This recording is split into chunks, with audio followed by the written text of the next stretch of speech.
Kitab 1 Samuel. Pasal 30, Siklak terbakar, pembalasan Daud kepada orang Amalek. Ketika Daud serta orang-orangnya sampai ke Siklak pada hari yang ketiga, orang Amalek telah menyerbu tanah Negeb dan Siklak. Siklak telah dikalahkan oleh mereka dan dibakar habis. Perempuan-perempuan dan semua orang yang ada di sana, tua dan muda, telah ditawan mereka, dengan tidak membunuh seorang pun. Mereka menggiringnya sekaliannya, kemudian meneruskan perjalanannya. Ketika Daud dan orang-orangnya sampai ke kota itu, tampaklah kota itu terbakar habis, dan istri mereka serta anak mereka yang laki-laki dan perempuan telah ditawan. Lalu menangislah Daud dan rakyat yang bersama-sama dengan dia itu dengan nyaring, sampai mereka tidak kuat lagi menangis.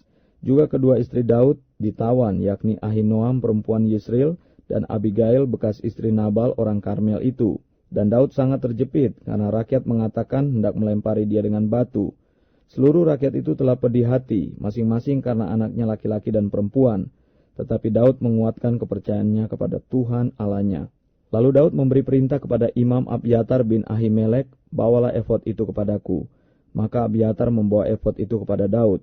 Kemudian bertanyalah Daud kepada Tuhan, katanya, haruskah aku mengejar gerombolan itu? Akan dapatkah mereka kususul? Dan ia berfirman kepadanya, kejarlah. Sebab sesungguhnya engkau akan dapat menyusul mereka dan melepaskan para tawanan. Lalu pergilah Daud beserta ke-600 orang yang bersama-sama dengan dia, dan sampailah mereka ke sungai Besor.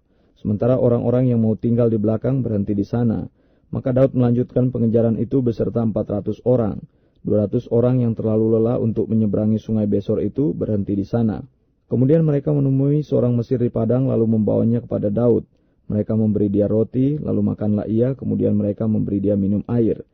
Dan memberikan kepadanya sepotong kue ara, 2 buah kue kismis, dan setelah dimakannya ia segar kembali, sebab ia tidak makan dan minum selama 3 hari 3 malam. Kemudian bertanyalah Daud kepadanya, budak siapakah engkau dan dari manakah engkau? Jawabnya, aku ini seorang pemuda Mesir, budak kepunyaan seorang Amalek. Tuanku meninggalkan aku karena 3 hari yang lalu aku jatuh sakit. Kami telah menyerbu tanah Negeb orang Kreti dan daerah Yehuda dan tanah Negeb Kaleb dan Siklak telah kami bakar habis. Daud bertanya kepadanya, dapatkah engkau menunjuk jalan kepadaku ke gerombolan itu? Katanya, bersumpahlah kepadaku demi Allah bahwa engkau tidak akan membunuh aku dan tidak akan menyerahkan aku ke dalam tangan tuanku itu.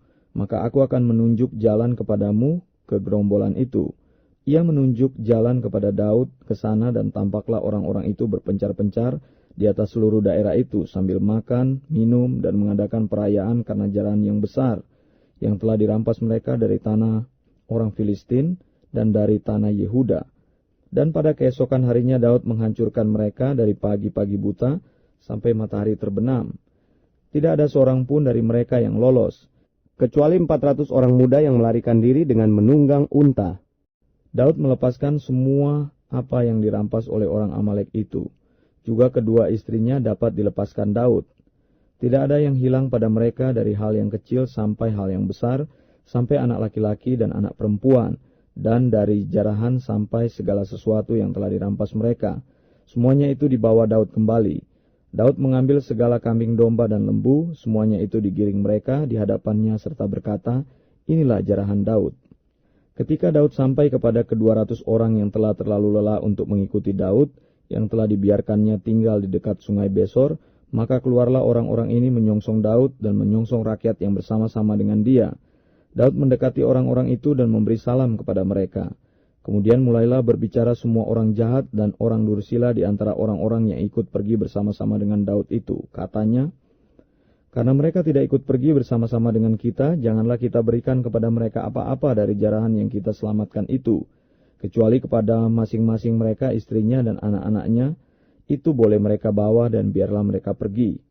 Tetapi Daud berkata, janganlah kamu saudara-saudaraku berbuat demikian, dengan apa yang diberikan Tuhan kepada kita, sebab ia telah melindungi kita dan menyerahkan ke dalam tangan kita gerombolan yang menyerang kita. Siapa yang mau mendengarkan kamu dalam perkara ini? Sebab bagian orang yang tinggal di dekat barang-barang adalah sama seperti bagian orang yang pergi berperang. Itu akan dibagi sama-sama. Dan demikianlah halnya sejak hari itu dan seterusnya, hal itu ditentukannya menjadi ketetapan dan peraturan bagi orang Israel sampai sekarang. Daud mengirim pemberian kepada para tua-tua di Yehuda.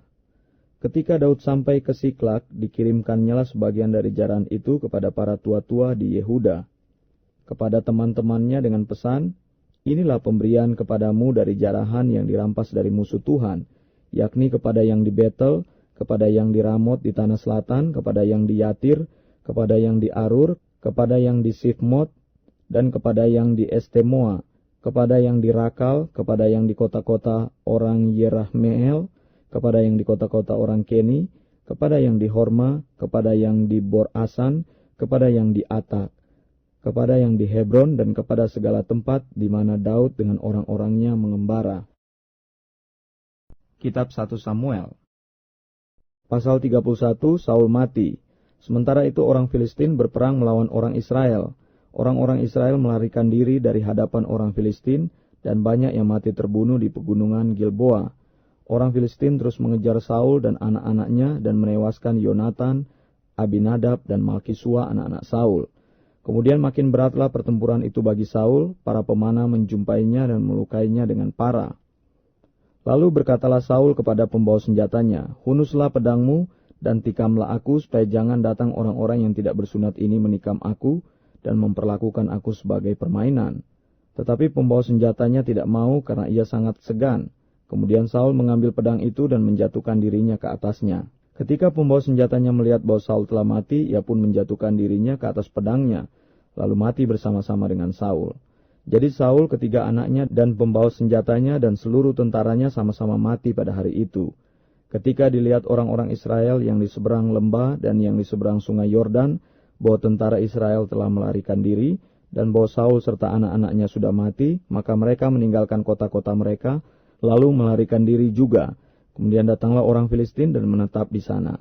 Ketika keesokan harinya orang Filistin datang merampasi orang-orang yang mati terbunuh itu, didapati mereka Saul dan ketiga anaknya tergelimpang di pegunungan Gilboa.